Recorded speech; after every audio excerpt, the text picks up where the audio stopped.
우리는 지난 시간에 길과 사명이라는 말씀을 함께 나눴습니다. 우리가 보통 말씀을 들을 때는 은혜의 말씀, 용서, 긍휼, 자비 이런 말씀을 우리가 듣기가 좀 쉽습니다. 그런데 우리가 뭔가 이렇게 해야 된다라고 하는 그런 말씀을 듣게 되면 좀 부담스러울 수 있고 이 말씀이 마음에 딱 들어오기까지는 좀 시간이 걸리는 거예요. 왜냐하면 내 믿음의 정도하고 내가 해야 되는 것 사이에 좀 괴리가 크다고 생각하기 때문입니다. 그런데 우리가 사명에 대한 말씀을 들을 때마다 기억해야 되는 것이 있습니다. 그 사명에 사명되게 하는 힘, 그 복음까지 우리가 감당해야 되는 것은 아니라는 것입니다. 십자가에서 우리를 대신해서 죽으시고 우리에게 생명의 복음을 주신 분은 하나님이십니다. 그리고 그 복음이 우리 안에 임하도록 해서 그 복음으로 인해서 우리를 새롭게 하시는 분도 성령님이십니다. 그래서 이게 복음이라고 하는 것이 하나님께서 우리에게 거저주시는 그냥 선물이지 우리가 이 복음마저 뭔가를 만들어내서 전해야 되는 우리는 그럴 필요는 없다는 거예요. 바울을 보면요. 어느 날 갑자기 자신을 찾아온 예수님께서 자신의 모든 죄를 다 용서하시고 그 죄를 감당하시고는 자신을 살려주시는 것을 그가 갑작스럽게 경험하게 됩니다. 또 베드로는 예수님이면 뭔가 할 수 있다라고 생각했는데 그런데 그 뭔가 완벽하고 완전하신 그 예수님이 십자가에서 죽어버리신 거예요. 예수님이라면 이 나라도 독립이 되고 이것도 되고 저것도 되고 다 할 수 있다고 생각을 했어요. 모든 게 가능하다고 생각했어요. 근데 이게 웬일입니까? 예수님께서 십자가의 죽음의 길을 가시는 거예요. 너무나 무기력하게 끌려가고 있는 그 예수님을 따라가던 그 베드로는 예수님을 따라가다가 예수님을 욕하고 예수님을 부인하게 되는 그런 죄를 저지르고 맙니다. 예수님까지 부인했으니 베드로가 얼마나 마음의 양심이 찔렸겠어요. 난 제자도 안 되고 아무것도 할 수 없다. 모든 걸 포기한 채 그런 고향으로 내려갑니다. 그런데 그렇게 고향에 내려가서 물고기를 잡고 있는 그를 어느 한 사람이 찾아와서 만나게 되는데 그가 바로 모든 죽음을 이기신 부활의 예수님이셨습니다. 부활의 예수님이 베드로를 만날 때 너 그럴 줄 몰랐다. 네가 어떻게 그럴 수 있냐라고 묻지 않으시고 그저 아무것도 묻지 않으시고 그냥 베드로의 죄를 용서하시고 베드로를 품어주셨습니다. 주님은 십자가를 통해서 우리에게 구원과 용서와 자비와 은총의 그러한 은혜를 베풀어 주시고는 제자들에게 이렇게 말씀하셨습니다. 하나님께서 하늘과 땅의 모든 권세를 내게 주셨으니 그 복음의 권세를 가지고 너희는 가서 모든 민족을 제자 삼아 세례를 베풀고 내가 너희에게 명령한 모든 것을 가르쳐 지키게 하라는 거예요. 여러분, 그러면 우리가 사명의 길을 가기 위해서는 우리가 먼저 뭘 어떻게 해야 하는 것입니까? 우리 통해 부으시는 하나님의 그 구원과 은혜와 사랑을 한없이 어떻게 해요? 경험하는 것이 중요하다는 거예요. 그런데 우리를 생각해 보면요. 그렇게 크신 은혜를 우리가 받아 누리고 있음에도 불구하고 우리는 사실 좀처럼 잘 움직이지 않습니다. 왜 그럴까? 그 질문에 대한 대답은 사실 우리의 시선에 있는 것을 보게 됩니다. 출애굽기 19장 6절 말씀을 보면 하나님께서 이스라엘 백성들에게 주신 사명의 말씀이 있습니다. 너희는 내게 제사장 나라가 되며 거룩한 백성이 되라. 이렇게 말씀하셨어요. 그런데 이 말씀을 주시면서 너희가 이 세상에 나가서 제사장 나라가 되고 거룩한 백성이 되어야 된다라고 우리를 이렇게 뭔가 밀어넣지 않으셨다는 거예요. 주님이 이 말씀을 주시기 전에 하나님께서는요, 먼저 그들에게 말할 수 없는 은혜를 쏟아 부어주셨고 그들은 그것을 경험하게 되었습니다. 광야 사막에서 그들을 일으키시고요. 아무도 건들 수 없도록 그들을 보호하시더니 이제는 이집트로 들어가서 거대한 민족이 돼서 또 나오게 하시고 그 나올 때 어떻게 나왔습니까? 보니까 나일강에 피가 흐르고 개구리들과 이와 그리고 죽음의 파리들과 메뚜기들이 몰려들고 전염병과 종기가 이집트 사람들을 괴롭히고 커다란 우박이 떨어질 때에도 하나님은 당신의 백성들을 모두 비켜가게 하셨습니다.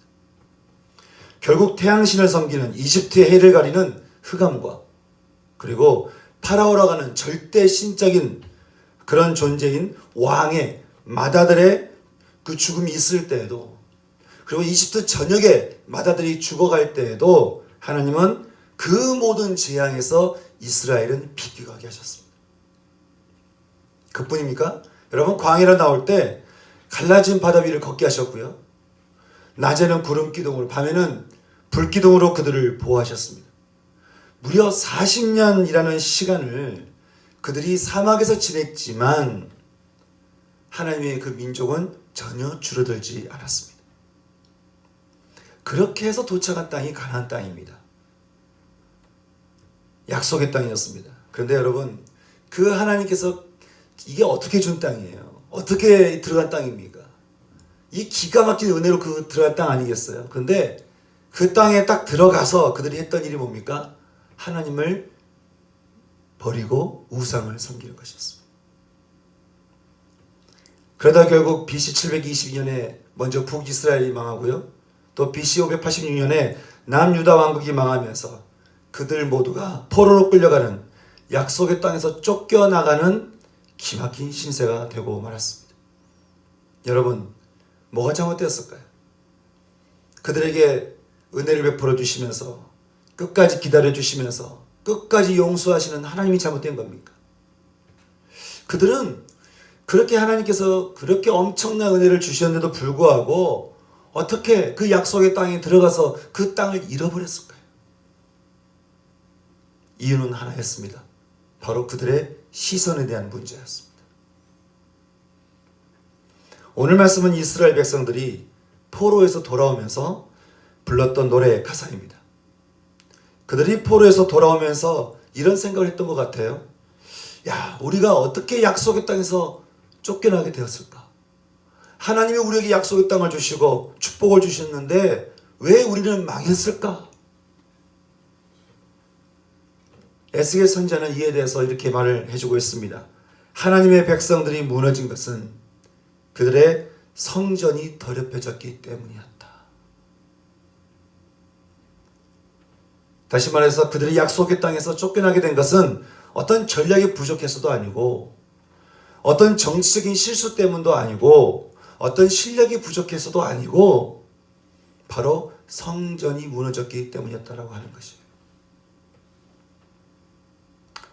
성전의 주인 되시는 하나님의 이름이 더럽혀지고 또 가볍게 여겨지며 하나님의 이름보다는 사람의 이름이 더 높아졌던 그 이스라엘의 죄를 말씀하고 있는 것입니다. 여러분, 성전이라고 하는 것이 우리가 지금씩 말하면 교회인데요. 교회가 뭘까? 성전이 뭘까? 교회가 건물이 아니고 시스템이 아니고 사람이다 이런 말이 있지만요. 여러분, 가장 정확한 말은 교회는, 성전은 하나님이라는 것입니다. 주님 말씀하시기를 교회는 그의 몸이니, 그러니까 교회가 그리스도라는 거예요. 다시 말해서 성전이 더럽혀지고 가볍게 여겨지고 했다고 하는 말은 내 안에서 그리스도에 대해서, 내가 믿는 그리스도에 대해서 그 그리스도를 가볍게 여기며 그 그리스도를 내가 무시하며 그 그리스도를 내가 믿지 않는 죄를 질 때 그 그리스도 이름보다는 내 이름이 더 중요한 그런 삶을 그들이 살았기 때문에 그들이 포로로 쫓겨나게 됐다고 하는 것이. 나중에서 그 이스라엘이 이제 다 망하고 다 사라지고 모든 것이 다 없어진 다음에야, 그리고 포로로 끌려간 다음에야 이스라엘 백성들은 그들의 멸망이 성전의 주인 되시는 하나님을 잃어버렸기 때문이었다는 사실을 그들이 깨닫게 되었습니다. 그래서 포로에서 돌아온 그들이 노래했던 첫 가사가 이랬습니다. 내가 산을 향하여 눈을 들리라. 내가 산을 향하여서 눈을 들리라. 내 시선이 산을 향하여서 눈을 들겠다. 제가 상담을 하다 보면요, 상처의 문제든 신앙의 문제든 뭐 기도의 문제든 뭐 어떤 거든 간에 참 우리에게 있는 그 사실 모든 그 문제는 언제나 우리의 그 시선에 있는 것을 우리는 보게 됩니다. 여러분, 냄새나는 우리 자신을 묵상하면요, 거기서 무슨 생명이 나오겠습니까? 저 자신을 봐도 제가 참 상처가 많고 부족한 게 많은데, 그거를 부족하고 상처 많고 연약하고 이런 나를 오늘도 보고, 또 내일 또 그런 나를 또 묵상하는 거예요. 내가 참 상처 많고 아픔이 많고 참 내가 이렇게 부족하고 연약하고, 이거를 또 오늘 묵상하고 내일 또 생각하고 그 다음도 생각하고 계속 그러면 결국 여러분 그 인생이 가는 길이 어디겠습니까? 죽음밖에 더 되겠어요. 그런데 여러분, 우리가 하나님을 바라보면 어떻겠습니까? 다윗이 수많은 어려움 속에서요, 눈을 들어서 하나님을 바라보니까 그가 보였던 것이 있었습니다. 시편의 42편을 보면 이렇게 나와 있는데, 하나님은 우리의 피난처시오. 그러니까 참 어려운 가운데 이 다윗이 굉장히 힘겹고 어렵고 외롭고 쓸쓸하고 고통스럽고 아무도 없는 것 같은 그 광야 사막에서 눈을 들어 그 산이라고 하는 것은 성전을 말하고 성전은 하나님을 말하는 것이죠. 눈을 들어 하나님을 바라보니까 하나님이 어떤 분으로 비춰지는 거예요? 하나님이 나의 피난처였다는 거예요. 하나님은 나의 피난처요, 하나님이 나의 힘이시니 환난 중에 만날 큰 도움이셨다는 거예요. 그러면서 다윗은 자신의 마음을 표현하면서 이렇게 얘기합니다. 땅이 변하든지 산이 흔들리든지, 지금 자신의 마음을 표현한 거죠.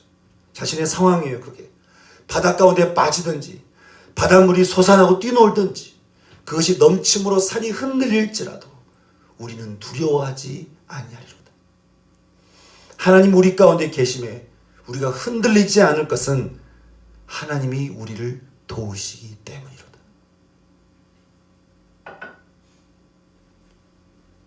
모든 사람이 나를 다 떠나가고 나 홀로인 것 같은 그런 사람 한가운데서 다윗이 하나님을 보았을 때 그는 자신을 도우시는 여호와 하나님을 만나게 됩니다.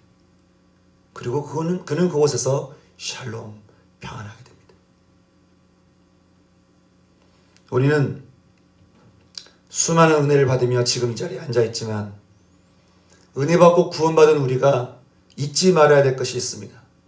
그것은 내가 은혜를 받고 구원을 받은 다음에 우리가 삶을 살아가면서 우리가 두어야 될 시선인 것입니다. 이스라엘 백성들은 포로에서 돌아오면서 그들의 시선이 하나님께 있지 않았다라고 하는 것을 깨달았습니다. 그래서 그들이 노래한 거예요.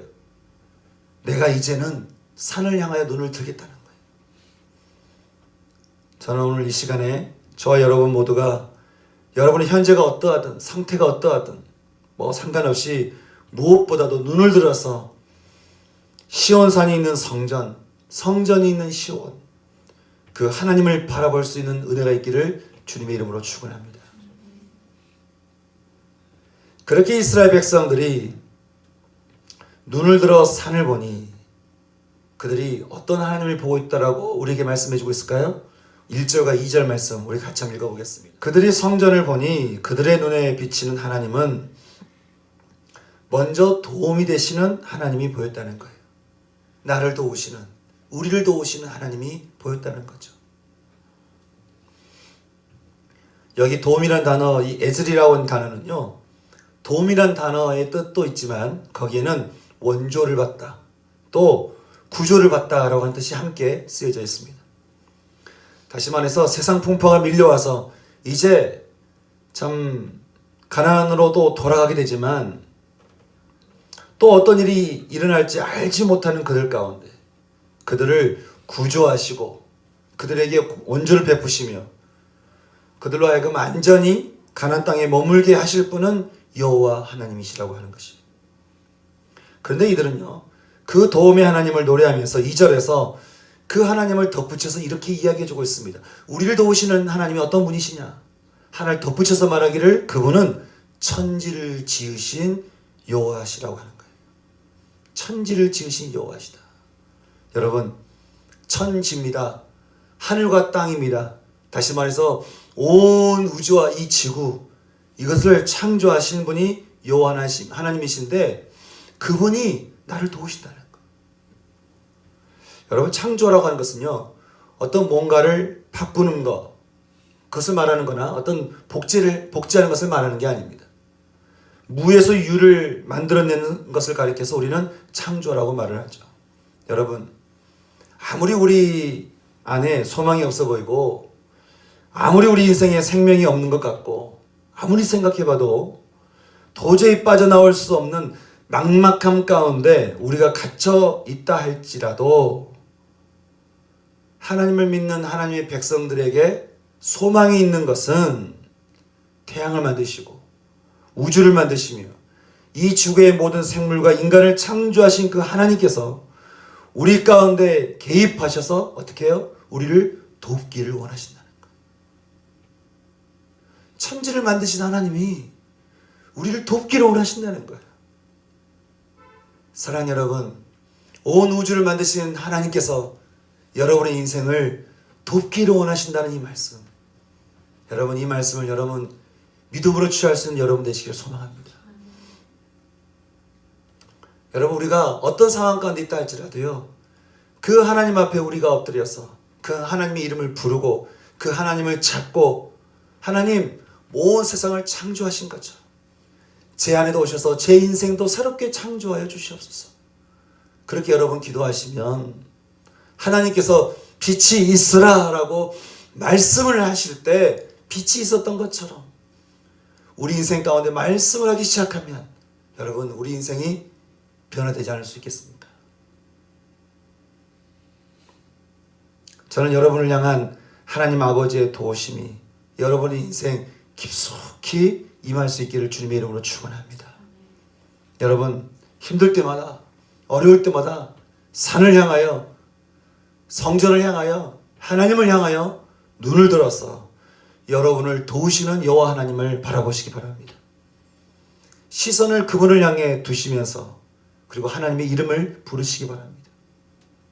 그러면요 창조주 하나님께서 여러분 삶에 개입하셔서 여러분의 인생을 생명의 푸른 풀밭으로 인도해 주실 줄 믿습니다. 그런데 오늘 말씀에서 그들이 산을 향하여 눈을 들어보니 그들이 발견한 하나님의 또 다른 마음을 발견하게 되는데요. 바로 3절부터 5절까지 말씀을 통해서 우리가 살펴볼 수 있습니다. 3절부터 5절까지 말씀 같이 한번 읽어보겠습니다. 포로에서 돌아온 이스라엘 백성들이 산을 향하여 눈을 들어보니 어떤 하나님이 보이는 거예요? 오늘 두 번째로는 지키시는 하나님이라고 하는 것이. 지키시는 하나님. 하나님이 인생을 도우시며 지키시면 그 인생은 어떻게 해요? 실족하지 않게 된다는 거예요. 여기 실족하다라고 하는 라모트라고 하는 이 단어는 비틀거리다, 흔들리다, 잘못 길을 딛다라고 하는 그런 뜻이 함께 숨겨져 있습니다. 다시 말해서 하나님이 도우시는 인생은 비틀거리지 않으며 하나님이 도우시는 인생은 그 삶이 다른 것의 영향을 받아서 흔들리지 않게 되며 잘못 길을 헛디뎌서 넘어지지 않게 된다라고 하는 것입니다. 신약 성경에 보면요. 예수님의 제자 중에 늘 이렇게 좀 불안불안한 사람이 있습니다. 정말 열심이고 열성이지만 뭔가 이 사람을 보면 좀 불안불안한 거예요. 누구겠습니까? 베드로죠. 너무 열정이 넘쳐서요. 실수도 아주 열정적으로 합니다. 베드로는 주님 보시기에 이 사람이 어디로 튈지 모르는 그런 사람인 거죠. 제가 예전에 갈릴리 바다 위를 걸으신 주님의 말씀을 묵상하는데 주님이 왜 그냥 밤바다를 그냥 가시면 되지 왜 제자들에게 나타나셨을까 생각해 보니까 그들 제자 중에 유일하게 바다로 뛰어들 한 인간이 있기 때문에 아마 가지 않으셨을까. 베드로가 열정적으로 바다 위를 뛰어들잖아요. 물론 딱 한 발이었지만 늘 이렇게 좌충우돌이었던 베드로. 여러분 이 베드로가 어떻게 초대교회의 위대한 사도가 될 수 있었을까요? 해답은 베드로에게 있지 않았습니다. 그 베드로를 비틀거리지 않게 흔들리지 않게 잘못 길을 헛디뎌서 넘어지지 않도록 그 베드로의 인생에는 그 뒤를 꼭 붙들고 계시는 하나님이 계셨다는 거예요. 사랑하는 여러분, 하나님께서 베드로를 지키시며 그가 끝까지 승리의 삶을 살게 하신 것 같이 하나님께서 우리와도 함께 하시는 줄 믿습니다.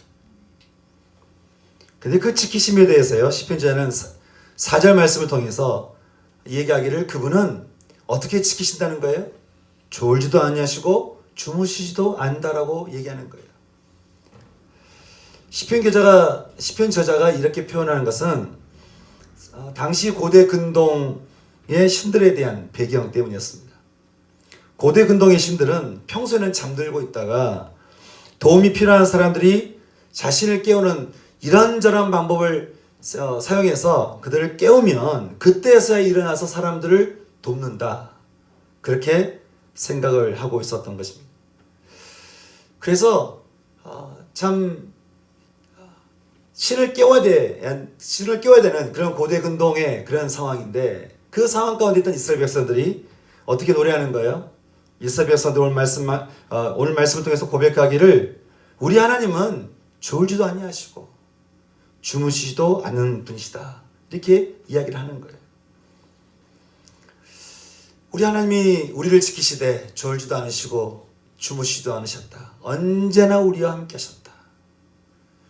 이 말씀 앞에요, 포로로 끌려갔다가 돌아온 이스라엘 백성들의 삶을 보면 정말 이 말씀이 이해가 되는 것은 포로로 끌려갔던 이스라엘 백성들의 삶을 보니까요, 참 기가 막힌 일들이 한없이 일어나는 것을 보게 되는데, 유다를 포로로 끌고 갔던 거대한 바벨론 국가의 통치자는 느부갓네살이었지만 그 밑에서 바벨론 전체 그 백성들을 통치했던 사람은 다니엘과 그 세 친구였습니다.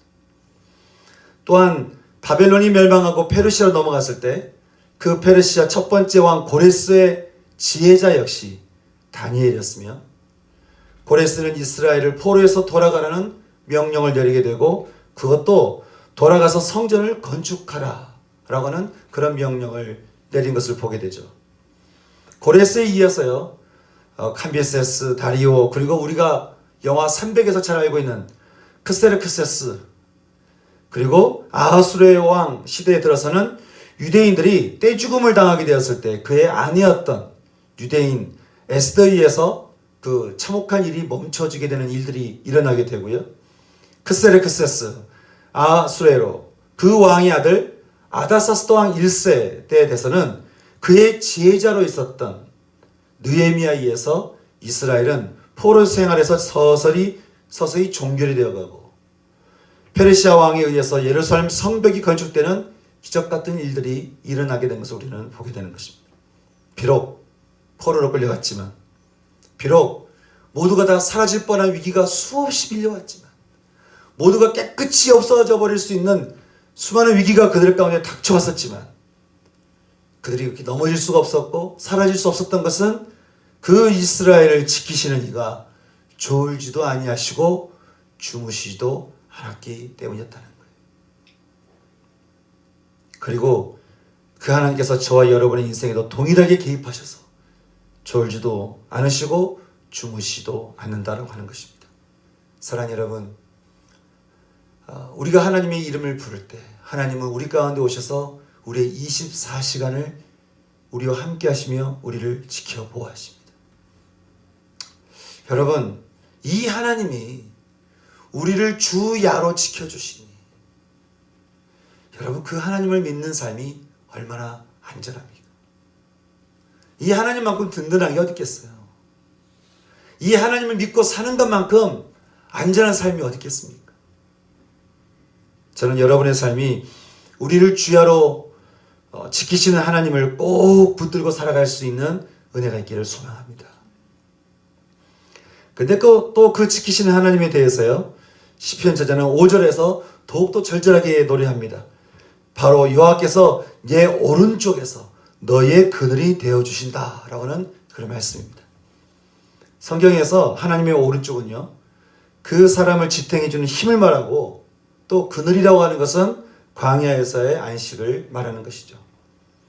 이스라엘 백성들이 이스라엘을 떠나서 포로 생활을 할 때 그들에게 힘이 되어주고 안식을 주어서 하나님께서 오히려 그들의 삶을 편안하게 했다고 하는 것이죠. 여러분, 사실 포로 귀환 명령이 떨어진 후에요, 이스라엘 백성들 중 많은 사람들이 이스라엘로 돌아오지 않았습니다. 하나님께서 그들과 늘 함께 하셔서 참 많은 풍요를 누렸어요. 그곳에 정착하면서 내가 많은 풍요를 누리고 또 그곳에서 터전이 많이 넓혀져서 이제 돌아가라고 명령을 할 때 바로바로 돌아가지 않는 거예요. 그래서 우리가 성경을 보게 되면 이스라엘 백성들이 바로 돌아오지 않고 1차 기한, 2차 기한, 3차 기한 이렇게 해서 돌아오고 있는 모습을 우리는 보게 되죠. 그들이 어찌했든 그들이 어떻게 반응했든 상관이 없이 하나님은 그들의 오른손을 놓지 않으셨습니다. 그리고 그들의 광야의 그늘이 되어주셨습니다. 여러분, 이분이 어떤 분이시라고요? 우리의 하나님이시라고요. 그러면서 시편 저자는 6절과 7절에서 지키시는 하나님을 이렇게 마무리하고 있습니다. 6절과 7절 말씀 우리 같이 읽어보겠습니다. 여기서 낮의 해는 광야의 뜨거움을 상징하고요, 밤의 달이라고 하는 것은 중용을 모르던 당시에는 달이 두려움의 대상이어서 뭔가 이렇게 두려움을 이야기할 때는 밤의 달을 얘기하는 거예요. 그래서 이 밤의 달이다라고 하는 것은 어떤 큰 두려움을 말하는 것이죠. 또 모든 환난은 인생이 만나게 되는 모든 고통을 의미합니다. 인간이 자신의 지혜와 지식과 힘으로는 도저히 어떻게 해볼 수 없는 막막한 절망 가운데 있을 때 그 사람의 오른손을 붙잡고 놓지 않으며 우리를 상하거나 해치지 않게 하시며 환난을 면하게 하시며 또 뛰어넘게 하심으로써 우리 영혼을 지키시는 분이 우리 하나님이시다라고 그들이 노래하는 것입니다. 사랑하는 여러분, 저는요 정말이지 이 하나님이 저는 여러분의 하나님 되시기를 소망합니다. 지금 121편 시편 저자는 포로에서 돌아오며 성전이 있던 시온산을 향하여 눈을 들며 자신들과 함께 하시는 하나님을 찬양하면서 이렇게 노래합니다. 하나님, 인생의 도움이 어디서 오겠습니까? 인생을 진짜 도와주는 그 도움이라고 하는 게 어디서 오겠습니까? 하나님은 정말로 우리의 도움이셨습니다. 왜냐하면 하나님은 이 온 세상을 창조하신 창조주 하나님이시기 때문에 그렇습니다. 그 창조주 하나님, 그 능력으로 인해서 우리를 능히 도우실 수 있었다는 거예요. 그 하나님으로 인해서 우리가 실족하지 않아서 이렇게 오게 되었고, 우리를 지키시되 졸지도 않으시고 주무시지도 않으셔서 우리가 이렇게 보호를 받게 되었으며, 우리의 오른손 힘이 되어주셔서 광야 속에서도 평안을 얻게 되었다는 거예요. 낮의 해도 우리를 상하게 하지 아니하였고 밤의 달 어떠한 두려움도 우리를 해하지 않았으며 모든 환난이 우리에게 온다 할지라도 하나님은 우리로 하여금 그것을 뛰어넘게 하셨다는 거예요. 우리 영혼을 지키신 하나님, 정말 하나님만이 우리의 하나님이십니다. 사랑하는 성도 여러분, 저는 오늘 말씀을 통해 하나님께서 우리에게 주시는 메시지가 있다고 믿습니다. 제가 이 말씀을 참 받을 때 하나님께서 제게 주신 마음은, 우리가 인생을 살아가는데 정말 대충 살면 안 되는데, 여러분, 한 번 사는 인생입니다. 하나님께서 우리에게 주시는 사명을 따라 사는 삶이 참 우리의 삶이어야 되는데, 우리가 그런 삶을 소망하며 바라며 살기보다는 너무 대충 사는 거예요. 그냥 적절하게 사는 거예요. 뭐 하나님께 딱 붙들린 바가 되는 사람도 아니고, 떠난 것도 아니고, 떠나면 어떻게 되는지 뻔히 아니까 떠나지는 못하는데 내가 또 확 주님께 붙들지도 못하는 거예요. 하나님께서는 우리에게 모든 것을 다 주시면서, 우리에게 모든 것을 다 쏟아주시면서 우리와 함께 하시는데 우리는 그 하나님을 신뢰를 못하는 거예요. 믿지를 못하는 거예요. 그 하나님께 나를 내어드리지 못하는 거예요. 왜요? 우리들의 시선이 하나님이 아니라 여전히 세상을 향하고 있기 때문에 그렇습니다. 귀는 하나님의 말씀을 듣고 눈은 대충 하나님의 말씀을 보기는 하지만 정작 내 마음의 시선은 하나님께 있기보다는 다른 곳에 빼앗겨서 이래저래 방황하는 우리들의 모습이 있다는 것이죠. 여러분, 이게요, 처음 한 번, 두 번은 방황할 수 있습니다. 방황하다가 얼른 하나님께 가면 되니까요. 근데 여러분, 이게 집 나간 버릇을 하게 되면 이제는 집에 있기보다는요, 밖에서 지내는 게 더 편하게 되어 있습니다. 제가 노숙자 사역을 하시는 분들 얘기를 들어봐도 동일합니다. 그렇게 그들을 찾아가서 새 옷을 입혀드리고 몸을 씻겨드리고 또 새로운 정착지에서 사실 수 있도록 이게 다 도와드린데도 불구하고 밤이 되면 결국 길거리로 나가더라는 거예요. 길거리가 편해서 그런 게 아니에요. 익숙해져 있기 때문에 그런 겁니다.